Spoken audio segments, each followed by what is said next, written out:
இன்றைக்கி நம்ம ஜோக்கரை பற்றி தான் பார்க்க போகிறோம். ஜோக்கரை பற்றி பார்க்கும்போது ஃபஸ்ட்டு அந்த பேங்க் சீன் தான் சொல்லணும்.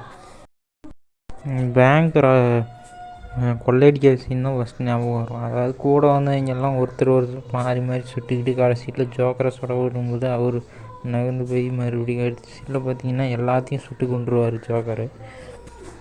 அது அவரோட பிளான். அவர் அவ்வளோ புத்திசாலியான ஒரு ஆளுன்னு சொல்லலாம். அதுக்கப்புறம் வில்லனை வந்து சந்திக்க, அதாவது வில்லன்னே அவர் தான். அதாவது சின்ன சின்ன கிரிமினல்ஸ்லாம் இருப்பாங்க. கிரிமினல்ஸெல்லாம் சந்திக்க வரும்போது ஒரு பென்சில் வச்சு ஒரு மேஜிக் பண்ணுவார். ஒரு ஆளை வச்சு கொன்றுவார். அந்த அந்த இதுலேயே செம்மையாக காட்டியிருப்பாங்க. அப்புறம் பார்த்திங்கன்னா பண குவியல் ஒன்று இருக்கும். அது மேலே வந்து உக்காந்து பார்த்திங்கன்னா ஒருத்தனை பிடிச்சி வச்சுக்கிட்டு அவனை அந்த கட்டுகளோடு சேர்த்து எரிச்சிடுவார். அப்போ சொல்லுவார், எனக்கு இந்த பணத்து மேலெலாம் ஆசையே இல்லை, எனக்கு பிடிச்சதெல்லாம் டைனமைட், கன் பவுடர், அப்புறம் அந்த கேஸ்க்குன்னு சொல்லி எரிச்சிடுவார். அவர் வந்து பார்த்திங்கன்னா மக்களை வந்து கொடுமைப்படுத்தணும், மக்களை வந்து பாதிக்கப்பட வைக்கணும், மக்களை வந்து பேனிக்காக வைக்கணுங்கிறதுக்கோசரமே தான் எல்லாத்தையும் பண்ணிடுவார். அவருக்கு வேறு எதுவுமே பெருசு இல்லை அப்படிங்கிற மாதிரி காட்டியிருப்பாங்க. பேட்மேன் வந்து பார்த்திங்கன்னா இவர் பிடிக்க முயற்சி பண்ணிகிட்டே இருப்பார். ஜோக்கர் இதில் எஸ்கேப் ஆகி தப்பிச்சிட்டே இருப்பார். அது பார்க்குறதுக்கு ரொம்ப நல்லாயிருக்கும்.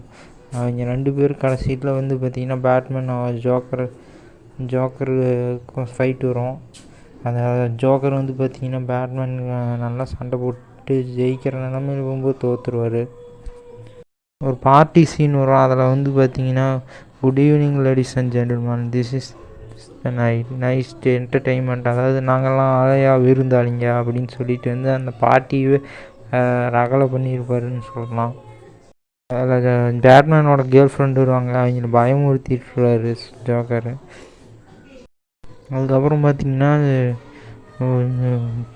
இந்த ஜெயில் சீன் ஒன்று வரும். அதில் வந்து பார்த்திங்கன்னா ஜோக்கர் வந்து 2 பேர்த்த பணைய கைதியாக பிடிச்சி வச்சுட்டு ஜெயிலுக்கு வந்திருப்பார். அவர் எங்கேன்னு சொல்லி பேட்மேன் ஜோக்கரை அந்த அடி அடிப்பாருங்க. அதுக்கப்புறம் சொல்லிடுவார். அதுக்கப்புறம் பார்த்திங்கன்னா தான் ஆள் ஒருத்தனையே உள்ளே சரண்டராக வச்சு அவன் வயிற்றில் வந்து பாம் வச்சிருவார். பாம் வச்சு அவனை வந்து அந்த பாம் வெடிச்சிடும். அதில் ஜோக்கர் வந்து தப்பிச்சிடுவார். அதெல்லாம் அந்த சீன்லாம் நல்லாயிருக்கும்.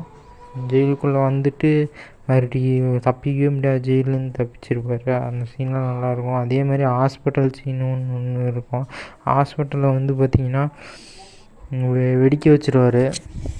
வெடிக்க வச்சுட்டு அந்த ரிமோட் கண்ட்ரோல் ஒர்க் ஆகாமல் தட்டுவார். தட்டினதுக்கப்புறம் பார்த்திங்கன்னா ஒர்க் ஆகாமல் இருந்தது திடீர்னு டொப்புன்னு வெடிக்கும். அதில் அப்படியே எழுந்திரிச்சு போயிடுவார். பயந்துட்டு அப்படி போயிடுவார். So bye.